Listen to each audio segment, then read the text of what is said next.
고린도전서 9장 22절부터의 말씀입니다. 약한 자들에게는 내가 약한 자와 같이 된 것은 약한 자들을 얻고자 하며, 여러 사람에게 내가 여러 모양이 된 것은 아무쪼록 몇몇 사람들을 구원코자 함이니, 내가 복음을 위하여 모든 것을 행함은 복음에 참여하고자 함이라. 운동장에서 다름질하는 자들이 다 달아날지라도 오직 상 얻는 자는 하나인 줄을 너희가 알지 못하느냐. 너희도 얻도록 이와 같이 다름질하라.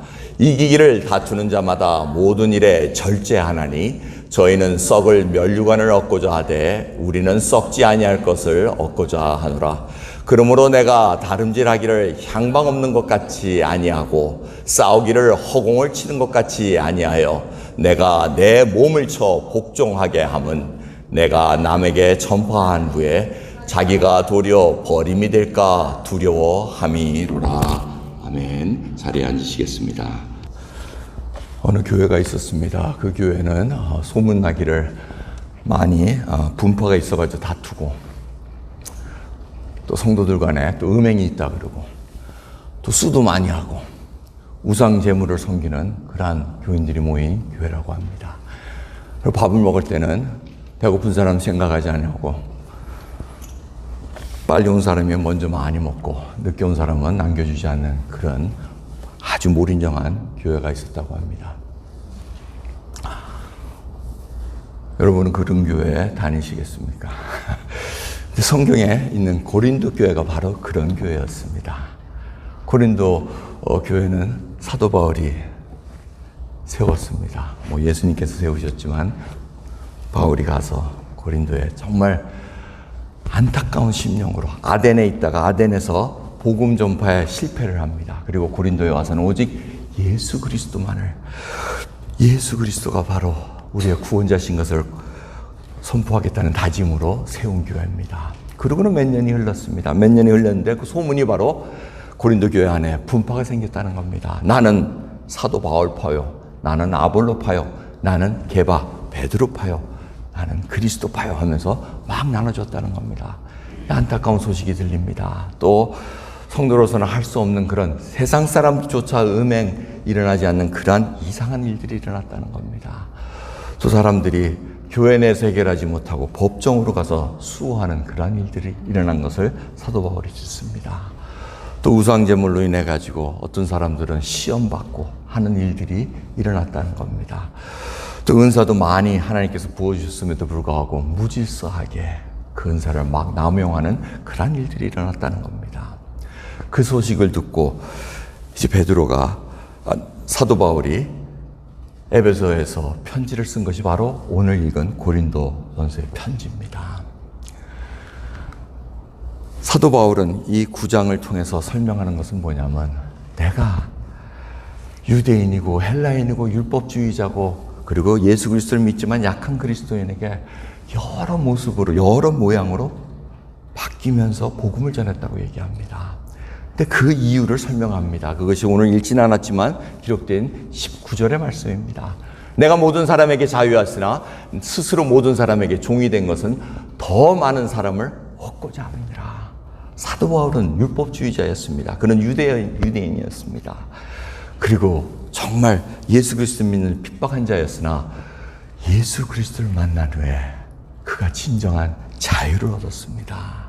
죄 속박에서 자유한다고, 이제는 율법을 통해서 구원을 얻는 것이 아니라 은혜로 구원을 얻는다는 것을 깨닫고 자기가 모든 것을 벗어버립니다. 근데 그 놀라운 자유, 어떠한 죄악도 자기를 올가맬 수 없는 그런 상황에도 불구하고 그 자유를 자기가 제한시킬 수 있었다고 얘기합니다. 그래서 여러 모양이 됐다는 것은 율법 아래에 있는 자나 율법 없는 자나 약한 자나 모두에게 여러 가지 모습으로 복음을 전하기 위해서 나타났다는 겁니다. 율법 아래에 있다는 것은 바로 율법을 지켜야지만, 하나님이 정해주신 법을 지켜야지만 구원을 얻을 수 있다는 그 얘기를 하고 있습니다. 율법 없는 자는 이방인들입니다.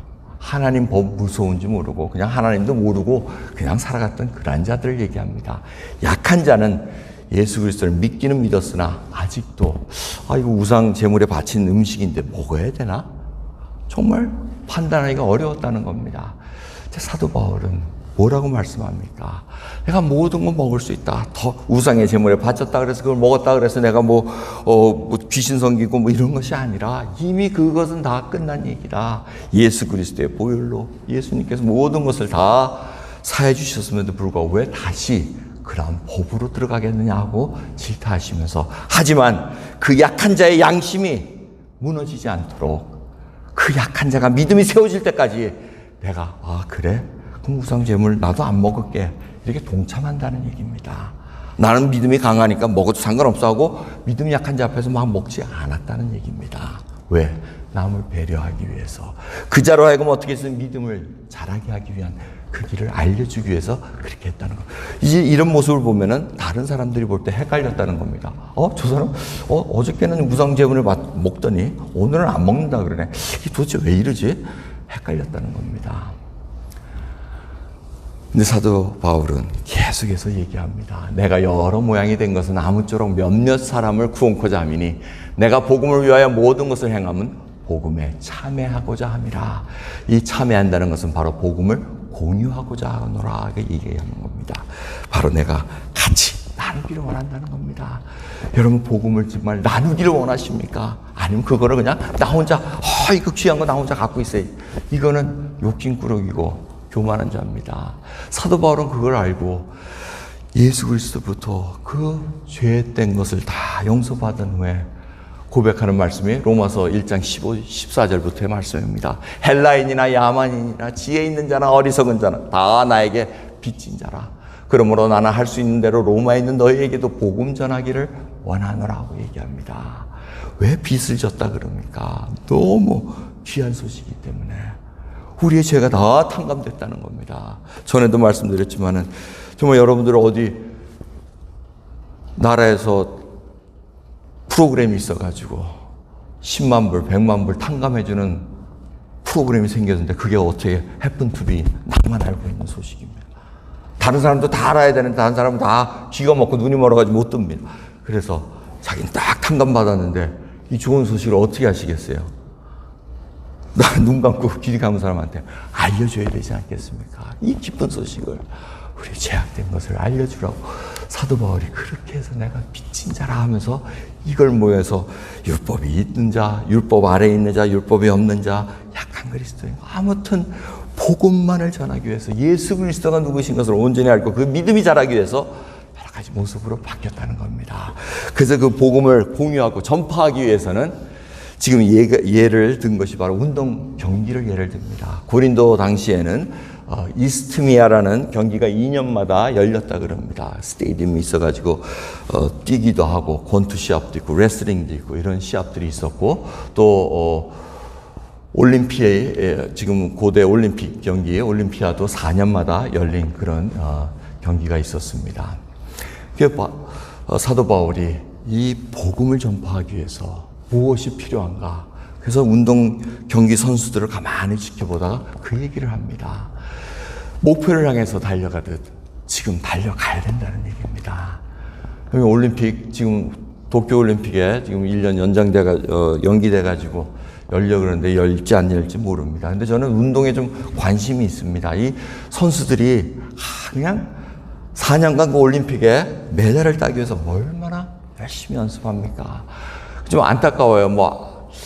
바이러스 때문에 안 열리는 게 맞는 것 같은데, 또 4년 동안 열심히 준비했는데, 이 자기의 기량을 나타내지 못할 그걸 생각하면 좀 안타까운 면은 듭니다. 아무튼 이 일이 지금 운동선수를 향해서, 목표를 향해서 달려가는데, 이 고린도 당시에 우승을 하면, 띨뛰기에서 우승을 하면은 월계관을 이렇게 만들어서 줬다는 겁니다.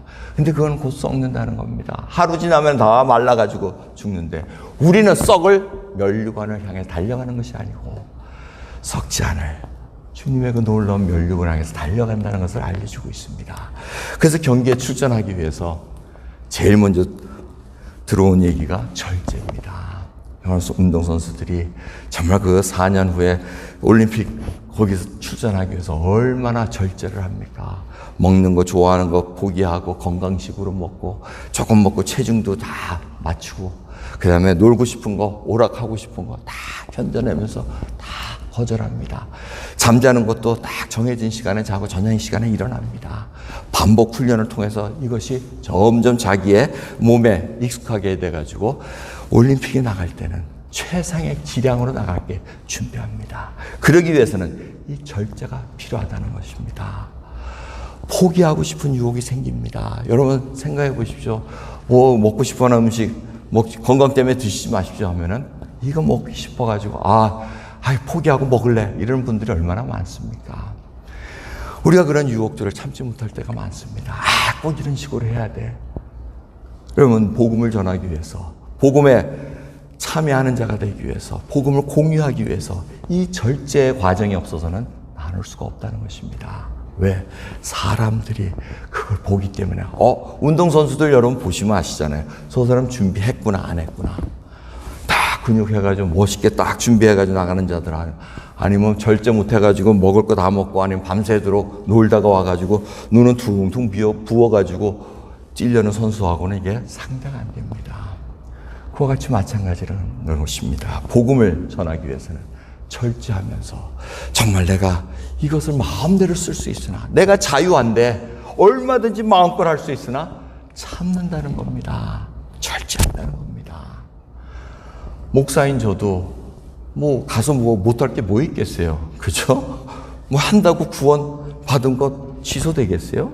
아니에요. 하지만 저희들에게 하나님께서 이 절제의 훈련을 통해서 혹이라도 나 때문에 믿음 연약한 자가 목사가 왜 저래? 장로가 왜 저래? 권사가 왜 저래? 집사가 왜 저래? 이 소리 하나 들으면 우리는 어떤 책임을 져야 될지 하나님 앞에 정말 심각하게 생각해 봐야 된다는 것입니다. 그래서 복음에 아무 장애가 되지 않기 위해서 범사에 참았다고 9장 12절에 말씀하고 계십니다. 사도 바울은 얼마든지 자기의 권위와 얼마든지 자기의 능력을 마음껏 할 수 있었으나 그게 복음 전하는 데 장애가 될까 봐, 복음을 공유하는 데 장애가 될까 봐 그것을 절제했다는 것입니다. 여러분, 무엇을 절제하고 계십니까? 예수 그리스도를 믿는 데 있어서 이 훈련을 겪어야지만 정말 하나님 앞에 늠름한 경기장에 서는 선수로 쓸 수 있다는 거 잊지 마시기 바랍니다. 두 번째는 허공을 치는 것 같이 아니었다고 얘기합니다. 이 허공을 친다는 것은 이 권수 선수가 섀도우 박싱 하는 거 있죠. 이렇게 하면서. 근데 상대방이 없는 겁니다. 사도 바울이 볼 때는 그게 상대방이 어디 있는지 모르고 이 방향이 잘못됐다는 겁니다. 방향을 잘못 잡고 방향 없이 그냥 어디를 향해서 싸워야 될지 모르는 그 모습을 보고 있다는 겁니다. 상대할 대상이 누구입니까? 예수 그리스도를 믿는 저희들에게 상대할 대상은 에베소 6장 12절입니다. 우리의 씨름은 혈과 육에 대한 것이 아니요 정사와 권세와 이 어둠의 세상의 주관자들과 하늘에 있는 악의 영들에 대함이라고 얘기합니다. 이게 보이질 않습니다. 하지만 그 힘으로 인해서 움직이고 있습니다. 사람들을 부대껴가지고 움직이기 시작합니다.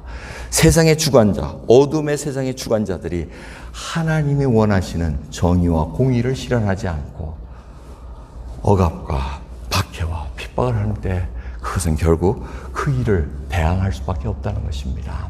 그러기에 에베소서 2장 1절부터 보시면 너희의 허물과 죄로 죽었던 너희를 살리셨도다. 그때 너희가 그 가운데서 행하여 이 세상 풍속을 쫓고 공중의 권세 잡은 자를 따랐으니, 이것이 바로 저희 구원 얻기 전의 모습이라는 겁니다. 세상 풍속, 어둠의 권세자가 시키는 대로 그 영향력 속에서 우리가 살았는데 예수 그리스도의 복음의 메시지를 듣고 보니 이것이 하나님을 바이올레이트한 것이군요. 내가 하나님 모르고 살아왔던 이것이 바로 죄인이군요. 죄악이라는 것을 깨닫고 이제는 그 일을 향해서 우리가 눈을 뜨고 절제하며 이제는 방향을 잡고 나간다는 것입니다. 이 세상의 방향은 계속해서 나가고 있습니다. 학자들이 이렇게 나누기를 1차 산업혁명이 영국에서 1600년대, 1700년대 이렇게 일어납니다. 그래서 막 산업화 기계화가 일어나가지고 막 지각 변동이 일어납니다. 그러면서 세월이 흘러서 2차 산업혁명이라고 석유와 전기와 중화학 산업들이 일어납니다. 이것이 1900년대 쭉 일어나기 시작합니다. 그러면서 3차 산업혁명, 컴퓨터와 인공위성과 디지털 시대가 바로 10년, 20년, 30년 전에 일어났던 시대입니다. 그리고 지금이 바로 4차 혁명 시대라고 얘기합니다. 인공지능, AI라고 얘기하는 것, 생명공학, 그 다음에 우주공학으로 막 퍼쳐나가고 있습니다. 여기 계시는 분들은 거의 2차, 3차, 4차 이거를 다 지금 지나가고 있는 과정이 있습니다. 얼마나 놀라운 시대에 지금 저희들이 향해 가고 있는지 모릅니다. 근데 이 혁명이, 산업혁명이 일어날 때마다 사회가 격변합니다. 있던 직장들이 없어지고 없던 직장이 생겨나는 것이 바로 산업혁명의 부산물입니다. 제가 이렇게 베트남 이렇게 쭉 가보면은 처음이나 10년 지나는 동안 이렇게 보면은 버스 차장이 있습니다. 여기 차장 아시죠? 안내양들.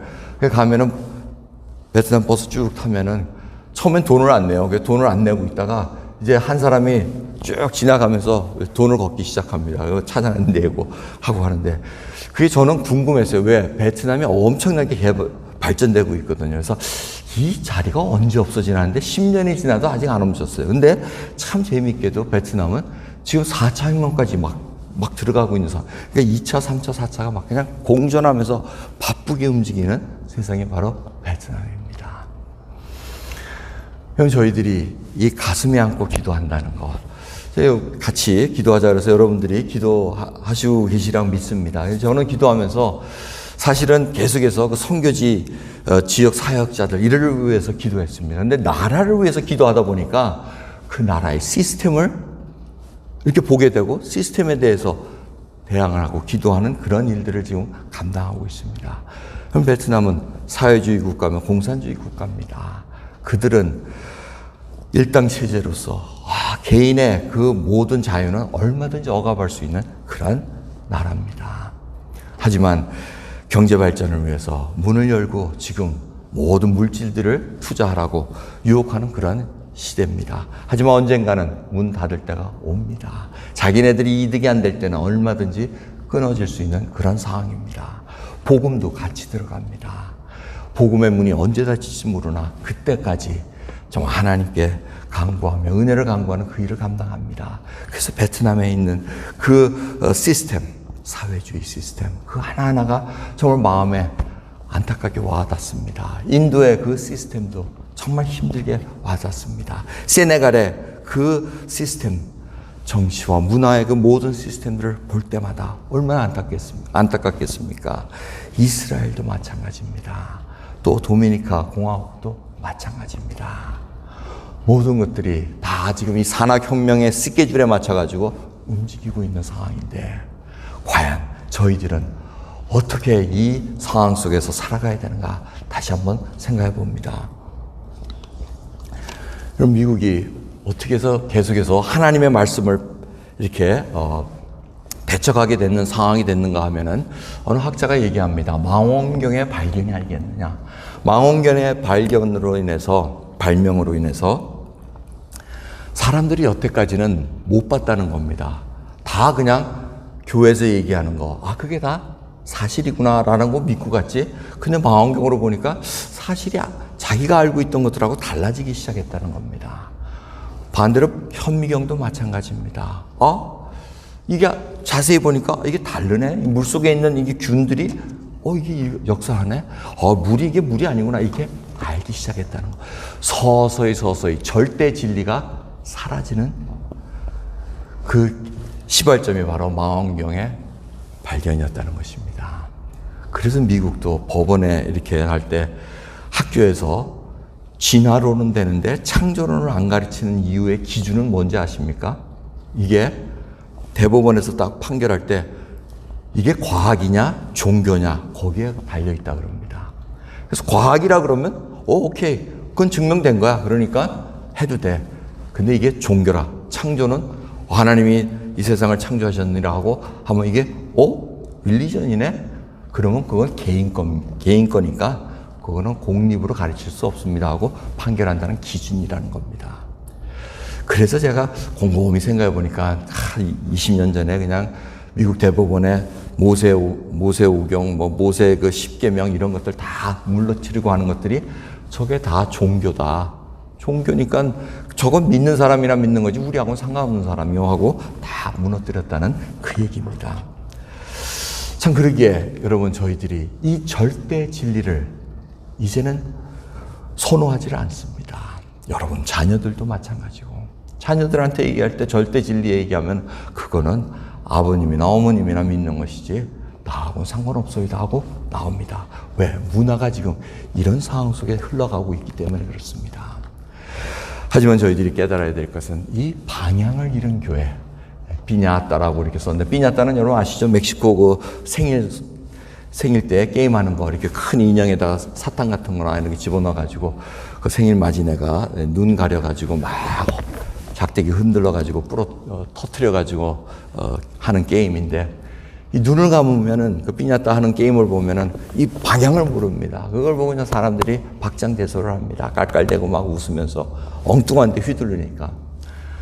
이런 방향을 잃은 바로 그러한 모습입니다. 교회가 방향을 잃으면 결국은 하나님한테 혼날 수밖에 없습니다.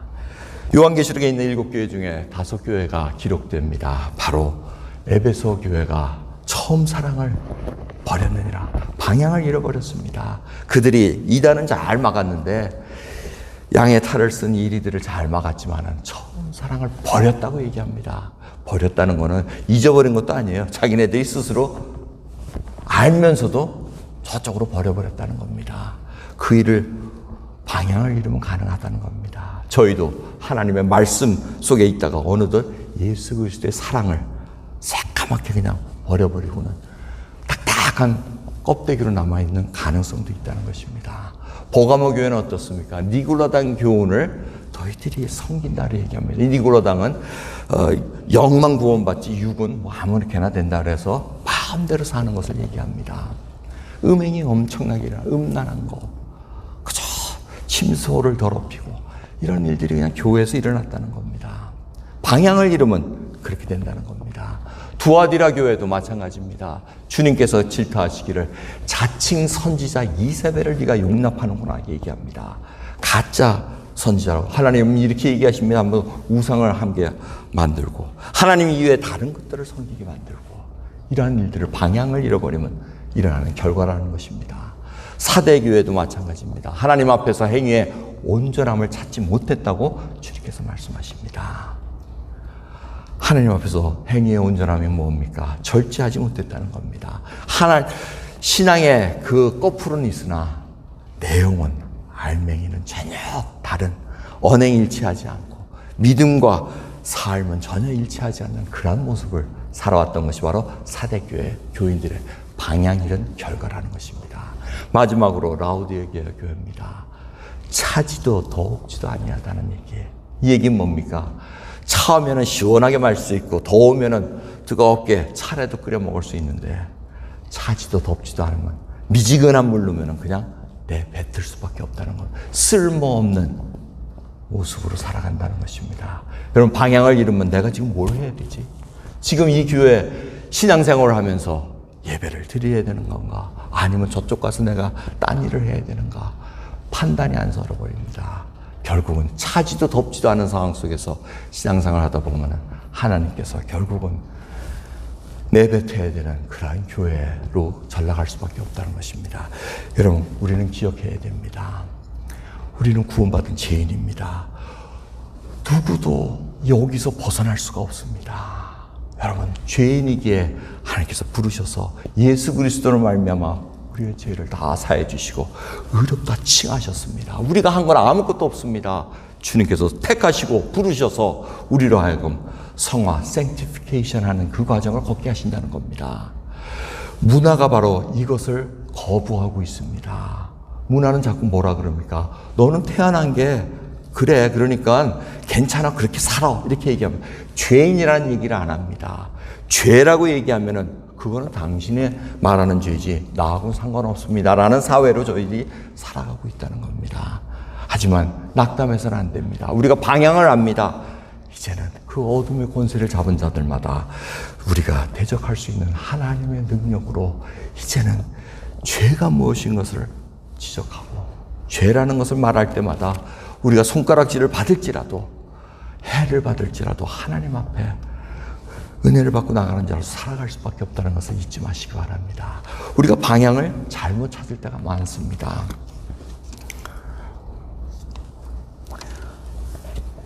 요번에 떡을 어버이 주일 때 떡을 저희가 받아가지고 떡을 이제 얼려가지고 하는데, 얼려가지고 녹여서 먹는 것도 맛있잖아요, 그죠? 떡 녹여가지고 먹는데, 저는 우리 집사람은 이렇게 후라이팬에다가 얼린 떡을 이렇게 해서 착 녹여가지고 착 이쁜 접시에 놔가지고 착 먹는 걸 좋아해요.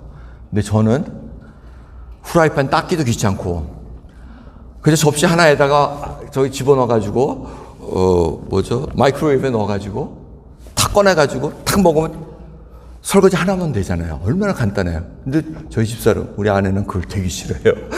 그래서 근데 그거 갖고 싸울 게 아니더라고요. 처음에는 몇 번 싸웠는지 몰라. 후라이팬 이게 봐, 이거 설거지 얼마나 많아. 아우 귀찮아하고 막 하는데 지나가 보니 그거는 내가 그냥 받아들이면 되는 건데 그게 싸울 일이에요? 우리 경험 많으신 권사님, 싸울 일이 아니잖아요, 그죠? 근데 그런 거 갖고 싸워요. 뭔 세상에 그런 거 아니라는 얘기입니다. 이게 보면은 전 그게 왜 그 버릇이 생겼냐면요. 미국 와가지고 공부할 때, 혼자 기숙사 생활할 때, 밥 해먹기 귀찮잖아요. 나중에 기숙사 음식 먹기도 귀찮더라고. 그거 냄새나고. 그래가지고 먹고 싶은 거 그냥 해 먹어야 되겠다. 그래가지고 냄비 하나 있으면, 물 끓여가지고 스파게티 국수 끓이고, 거기다가 국물 빼고, 그 다음에 프레고라는 그 스파게티 소스 이렇게 집어넣어가지고 막 부어가지고 먹으면 끝! 얼마나 간단해요. 냄비 하나만 닦으면 되니까. 그걸 채로 받쳐가지고, 그릇 꺼내가지고, 양파 썰어가지고, 도마 씻혀야 되죠, 칼 씻혀야 되죠, 나는 그거 못해요. 저는 못해요, 그거.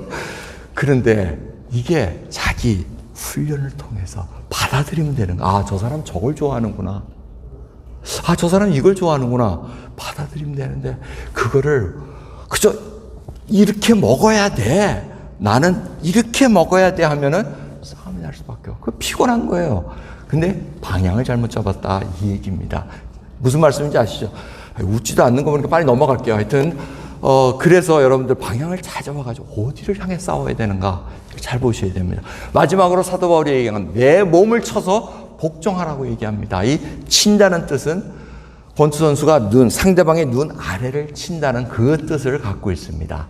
이 결국 뭡니까? 자기의 이 몸을 친다는 거예요. 눈 아래를 빵 쳐가지고 자기 육체의 소욕을 딱 제압시킨다는 겁니다. 성령의 소욕으로 육체의 소욕을 제압함으로 말미암아 이제는 성령의 열매를 맺는 자로 살아간다는 겁니다. 방향을 제대로 잡으면 이 성령의 열매는 뭡니까? 사랑, 희락, 화평, 오래 참음, 자비, 양성, 충성, 절제 쫙 나옵니다. 육체의 소욕은 뭡니까? 투기함, 싸우는 거 다 이런 걸로 나옵니다. 여러분들의 결과는 뭡니까? 여기서 왔다 갔다 하면 육체와 성령의 소욕을 왔다 갔다 하면은 결국은 서로 대적함으로 너의 원하는 것을 하지 못하게 함이라 이렇게 갈라디아서 5장 10절에 말씀하고 계십니다. 여러분 방향을 제대로 잡으면 성령의 소욕으로 육체의 소욕을 제압할 때마다 여러분 성령의 열매를 맺습니다.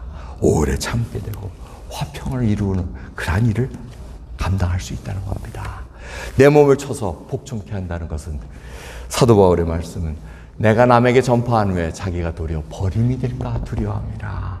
이거는 뭐냐면 버렸다는 얘기는 함량미달이라는 것입니다. 주화를 이렇게 잴 때 재봐가지고 이게 가짜인가 진짜인가 알기 위해서는 함량이 제대로 들어갔느냐 무게가 같으냐 이거를 재는 것을 안 맞을 때는 버려버린다는 그 버림을 얘기하고 있습니다. 결국 함량미달입니다. 이거는 구원을 이뤘다는 그 뜻보다는 저는 주님께서 한번 구원을 베푸신 자는 잃지 않는다고 믿는 자입니다. 여러분 하나님께서 한번 시작한 일은 절대 놓치지 않으십니다. 여러분들이 저 먼 데로 갔을지라도 하나님을 끌고 오십니다. 그리고 그분으로 하여금 하나님이 누군가를 알기를 원하시는 그것이 바로 하나님의 말씀입니다. 여기서 말하는 사도 바울은 구원 얻은 자로서 주님을 마땅히 섬기지 못할까 두려워한다는 얘기입니다. 그게 바로 함량미달입니다. 내가 방향을 제대로 못 잡고 정말 하나님 보시기에 복음을 공유해야 되는데 빚진 자로서 내가 내가 나눠줘야 되는데 여러 모양이 돼서 정말 이 자에게 예수 그리스도의 사랑을 전해야 되는데 내 교만 때문에 내 고집 때문에 그 길을 막고는 있는 것은 아닌가. 정말 주님 앞에 부어주신 은혜와 믿음으로 하나님 앞에 당당히 달려가는 저와 여러분 되기를 간절히 소원합니다. 기도하겠습니다. 하나님 감사합니다. 오늘도 귀한 주일 예배를 통해서 주님 저희들에게 맡겨주신 그 부르심과 택하심이 있나이다. 오늘도 주님께서 저희들에게 성령을 충만케 하시고 지혜를 주시고 지식도 부어주셨사온데 그걸 저희들이 어디에 사용하고 있나이까. 복음을 공유하는데 복음에 참여하는 데 있어서 정말 저희들이 충성난 자로 살기를 원하오니 주여 인도해 주시고 긍휼히 여겨 주옵소서. 감사드리며 예수 그리스도의 이름으로 기도드리옵나이다. 아멘.